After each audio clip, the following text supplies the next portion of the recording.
Hello दोस्तों, मैं हूं कहानी कुमार। कल्पना कीजिए, सितंबर की एक गुनगुनी और बेहद शांत दोपहर, साल 1996। मोंटाना के बेलग्रेड इलाके में हवाएं हल्की थीं, जैसे किसी आने वाली अनहोनी की आहट को दबा रही हों। 15 साल की एक लड़की, डैनी होचिन्स, अपनी मां शेरिल से एक छोटी सी बात पर बहस करती है। वही छोटी मोटी नोक-झोंक जो हर घर में किशोर बच्चों और माँ बाप के बीच होती है। डैनी गुस्से में घर से निकलती है। हाथ में मछली पकड़ने का सामान है। वो जाते जाते बस इतना कहती है, माँ, मैं बस थोड़ी देर के लिए कैमरून ब्रिज जा रही हूँ मछली पकड़ने। गैलाटिन नदी का वो किनारा डैनी की पसंदीदा जगह थी। जब भी वो परेशान होती या उसे अकेले वक्त बिताना होता, वो वहीं जाती थी। वो अपनी ट्रक चलाकर वहां पहुंचती है।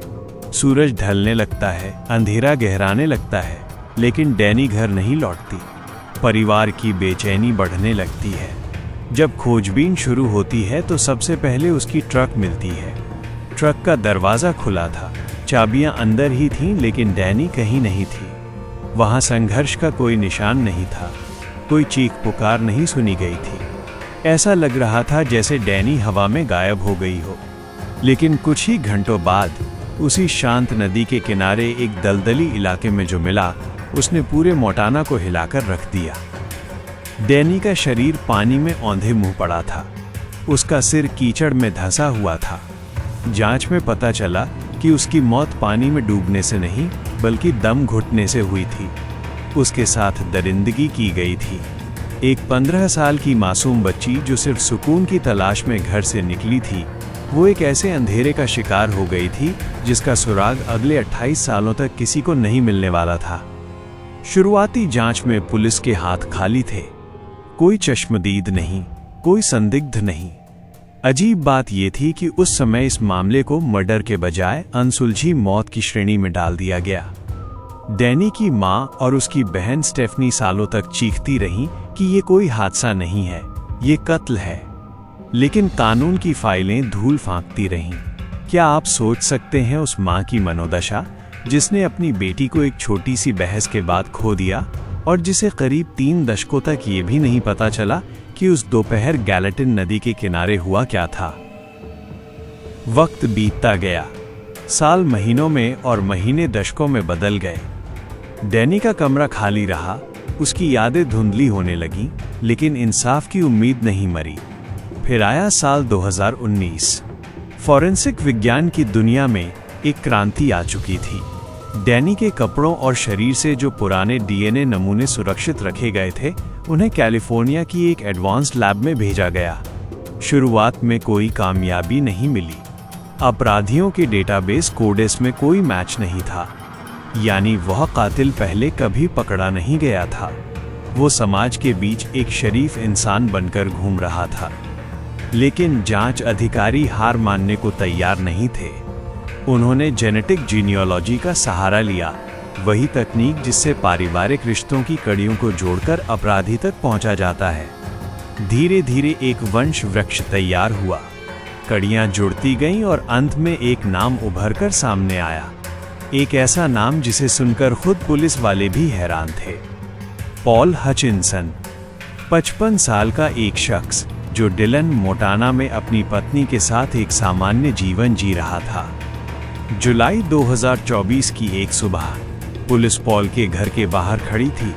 28 साल बाद कानून के हाथ उस तक पहुंच चुके थे। जब अधिकारियों ने उससे पूछताछ शुरू की तो पॉल के चेहरे का रंग उड़ गया।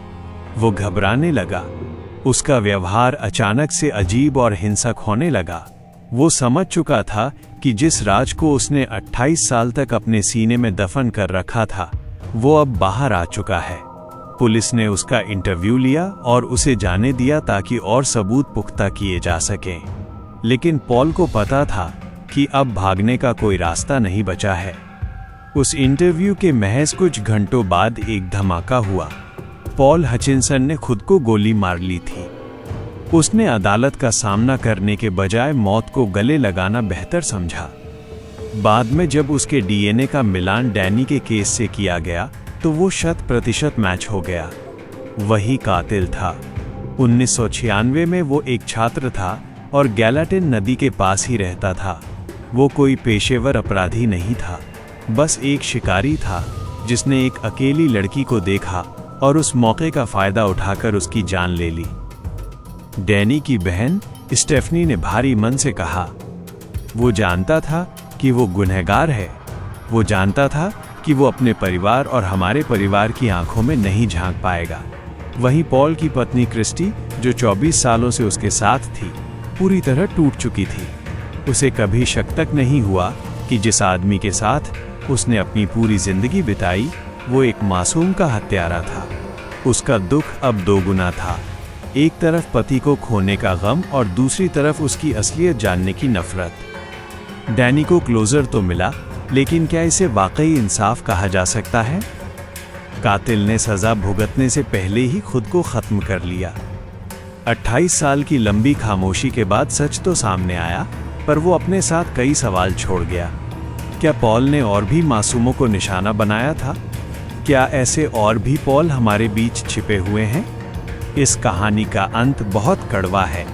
एक तरफ डैनी का परिवार है जो अब शायद सुकून की सांस ले सके, और दूसरी तरफ एक ऐसा अपराधी जिसने अंत तक अपनी कायरता का परिचय दिया। आप इस बारे में क्या सोचते हैं? क्या कातिल की खुदकुशी पीड़ित परिवार के लिए इंसाफ है, या ये उनके घावों पर एक और चोट है? अपनी राय जरूर साझा करें, क्योंकि हर राय किसी न किसी सच के करीब ले जाती है। आज की ये दास्तान यहीं तक। ऐसी ही मानवीय अंधेरों और उम्मीदों की कहानियों के साथ मैं फिर लौटूंगा। अपना और अपनों का ख्याल रखें। अलविदा।